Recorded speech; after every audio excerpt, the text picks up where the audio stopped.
Praise the Lord. നിങ്ങളെല്ലാവരെയും blessed മോർണിംഗിലേക്ക് യേശു ക്രിസ്തുവിൻ്റെ നാമത്തിൽ സ്വാഗതം ചെയ്യുന്നു.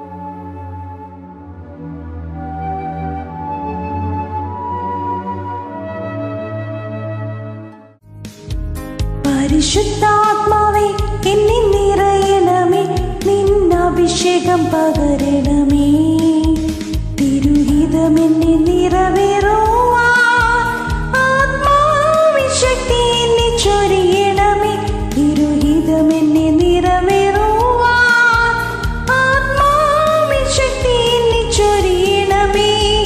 മുട്ടോളം പോരാ ശക്തി, അരയോളം പോരാ ശക്തി, മുട്ടോളം പോരാ ശക്തി, അരയോളം പോരാ ശക്തി, നിന്നിട്ടല്ലാതെ കടപ്പൻ വയ്യാത്ത അത്യന്ത ശക്തി എന്നിൽ ഒഴുകിടട്ടെ.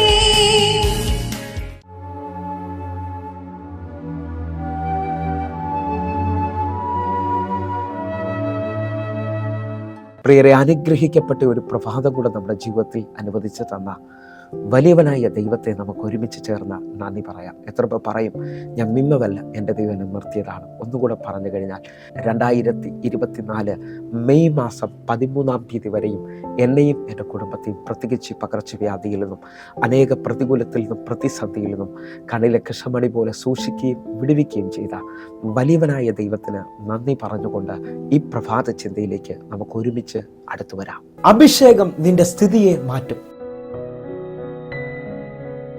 പ്രിയരെ, പ്രാരംഭ വചനത്തിലേക്ക് 1 ശമൂവേൽ 10-ാം അധ്യായം അതിന്റെ 6-ാമത്തെ വാക്യത്തിലേക്ക്, യഹോവയുടെ ആത്മാവ് ശക്തിയോടെ നിന്റെ മേൽ വന്നിട്ട് നീയും അവരുടെ കൂടെ പ്രവചിക്കുകയും ആൾ മാറിയതുപോലെ ആയിത്തീരുകയും ചെയ്യും.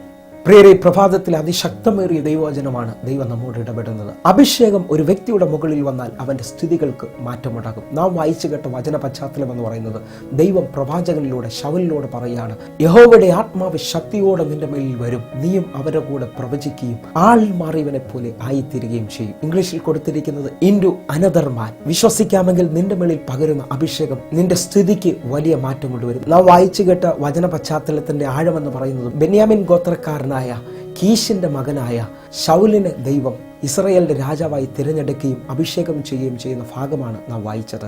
അതിനകത്ത് നാം ശ്രദ്ധിച്ചു നോക്കിയാൽ ശൗലിന് ഏതു മേഖലയിലാണ് മാറ്റം വന്നതെന്ന് ചോദിച്ചാൽ, തന്റെ അപ്പനായ കീശ് വളരെ ധനികനായിരുന്നു. സാമ്പത്തിക സ്ഥിതിക്കല്ല മാറ്റം വന്നത്.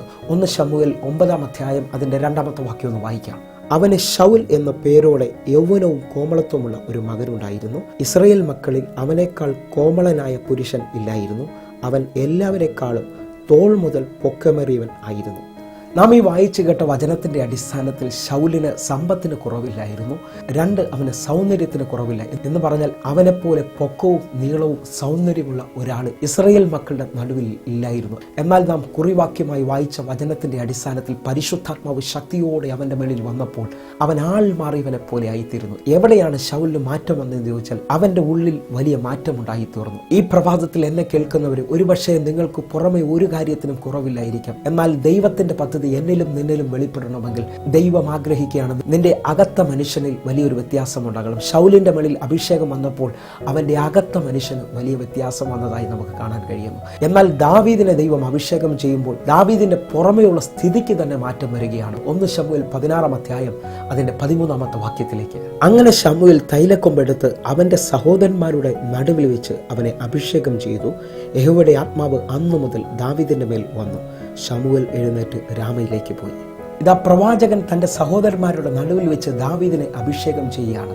ദാവീദിനെ തൻ്റെ അപ്പനും സഹോദരന്മാരും ഒരുമിച്ച് തെള്ളിക്കളഞ്ഞതാണ്. തൻ്റെ അഭിഷേകം ചെയ്യുന്നതിന് മുമ്പെയുള്ള അവസ്ഥ എന്ന് പറയുന്നത് അപ്പൻ്റെ ആടുകളുമായി കാട്ടിലായിരുന്നു. ഒരിക്കലും ഉയരത്തില്ലെന്നും സ്ഥിതിക്ക് മാറ്റം വരത്തില്ലെന്നും അപ്പനും സഹോദരന്മാരും ഒരുപക്ഷെ ദാവീദിനെ കുറിച്ച് ചിന്തിച്ചിട്ടുണ്ടായിരിക്കും. എന്നാൽ രഹസ്യത്തിൽ വിശ്വസ്തയോടെ ദൈവത്തെ ആരാധിക്കുന്നവനെ ഇതാ പരസ്യത്തിൽ തള്ളപ്പെട്ട സ്ഥലത്ത് ദൈവം അഭിഷേകം ചെയ്യുകയാണ്. ഇന്ന് ഈ പ്രഭാതത്തിൽ എന്നെ കേൾക്കുന്ന ചിലരോട് പറയുന്നു, അഭിഷേകം നിന്റെ മേളിൽ വന്നാൽ നിന്റെ സ്ഥിതി മാറുക തന്നെ ചെയ്യും. വിശ്വസിക്കാമെങ്കിൽ എൻ്റെ കൂടെ ചേർന്ന് അഭിഷേകത്തിന് വേണ്ടി ഈ സമയങ്ങളിൽ നിങ്ങൾ പ്രാർത്ഥിക്കണം. നിങ്ങളുടെ സ്ഥിതിക്ക് മാറ്റം വരുവാൻ പോവുകയാണ്. ദാവീദിനെ ദൈവം അഭിഷേകം ചെയ്തു കഴിഞ്ഞപ്പോൾ ദാവീദിന്റെ സ്ഥിതിക്ക് തന്നെ ദൈവം മാറ്റം വരുത്തുകയാണ്. 1 ശമൂവേൽ 16-ാം അധ്യായം അതിന്റെ 22-ാമത്തെ വാക്യം കൂടെ, ആകയാൽ ശൗൽ ഇശായിയുടെ അടുക്കൽ ആളെ അയച്ചു, ദാവീദിനോട് എനിക്ക് ഇഷ്ടം തോന്നിയിരിക്കുന്നത് കൊണ്ട് അവൻ എൻ്റെ അടുക്കൽ താമസിക്കട്ടെ എന്ന് പറഞ്ഞു. നാം വായിച്ചു കേട്ട വചനത്തിൻ്റെ അടിസ്ഥാനത്തിൽ അഭിഷേകം ചെയ്യപ്പെട്ട ദാവീദ് പിന്നെ ഒരിക്കലും തൻ്റെ പഴയ അനുഭവമായ കാട്ടിൻ്റെ അനുഭവത്തിലേക്ക് പോകേണ്ടി വന്നിട്ടില്ല. അതുവരെയും തന്നെ അറിഞ്ഞിട്ടില്ലാത്ത ശൗൽ രാജിത അപ്പൻ്റെ അടുക്കലേക്ക് ആളെ അയക്കുകയാണ്. ആളെ അയച്ചിട്ട് പറയാണ്, ഇന്നു മുതൽ ദാവീദ് താമസിക്കേണ്ടത് എൻ്റെ കൊട്ടാരത്തിലാണ്. എൻ്റെ കൂടെ എത്ര പേർ വിശ്വസിക്കുന്നു അഭിഷേകത്തിന് നമ്മുടെ സ്ഥിതികളെ മാറ്റുവാൻ കഴിയും? കണ്ണുകൾ അടയ്ക്കാം, പ്രാർത്ഥിക്കാം. ഞങ്ങളെ സ്നേഹിക്കുന്ന ഞങ്ങളുടെ നല്ല കർത്താവ്, പൂർണ്ണ ഹൃദയത്തോടെ എന്നെ കാണുന്ന എന്നെ കേൾക്കുന്ന ഓരോ മക്കൾക്കുമായി വലിയൊരു അഭിഷേകത്തിന് വേണ്ടി ഈ പ്രഭാതത്തിൽ ഞാൻ പ്രാർത്ഥിക്കുകയാണ്. സ്ഥിതിയെ മാറ്റുന്ന അഭിഷേകം കർത്താവെ, ദാഹമുള്ള ഓരോ മക്കൾക്കുമായിട്ട് അങ്ങയുടെ ആത്മാവിനെ അങ്ങയുടെ മക്കളുടെ മേലിലേക്ക് അങ്ങ് പകരുന്നതിനായി സ്തോത്രം. ഈ പ്രഭാതത്തിൽ അടഞ്ഞ വഴികളെ തുറക്കുന്ന അങ്ങയുടെ അഭിഷേകത്തിനായി ഞങ്ങൾ വിശ്വസിക്കുകയും പ്രാർത്ഥിക്കുകയും ചെയ്യുന്നു. ഞങ്ങൾക്ക് വേണ്ടി അങ്ങ് ഞങ്ങളുടെ സ്ഥിതിയെ മാറ്റാൻ പോകുന്നതിനായി നന്ദി.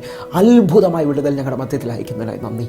യേശുവിൻ നാമത്തിൽ പ്രാർത്ഥിക്കുന്നു, ആമേൻ. പ്രിയരെ, ഈ പ്രഭാത സന്ദേശം നിങ്ങൾക്ക് അനുഗ്രഹമാകുന്നുവെങ്കിൽ യൂട്യൂബ് ചാനൽ സബ്സ്ക്രൈബ് ചെയ്യുകയും ഫേസ്ബുക്കിലേക്ക് നിങ്ങൾ ജോയിൻ ചെയ്യണമെന്ന് ഓർപ്പിക്കുന്നു. അതേപോലെ തന്നെ എല്ലാ ദിവസവും സൂമിൽ ആരാധന നടക്കുകയാണ്. എല്ലാ ദിവസവും വൈകിട്ട് 5:30 തുടങ്ങിയാണ് നമ്മുടെ സൂം ആരാധന തുടങ്ങുന്നത്. നിങ്ങളെയും ക്ഷണിക്കുകയാണ്, നിങ്ങളും കടന്നു വരണമെന്ന് ഓർപ്പിക്കുന്നു. എങ്കിൽ ഈ പ്രഭാതം ഏറ്റവും അനുഗ്രഹിക്കപ്പെട്ട പ്രഭാതമായി തീരട്ടെ. God bless you. ആമേൻ.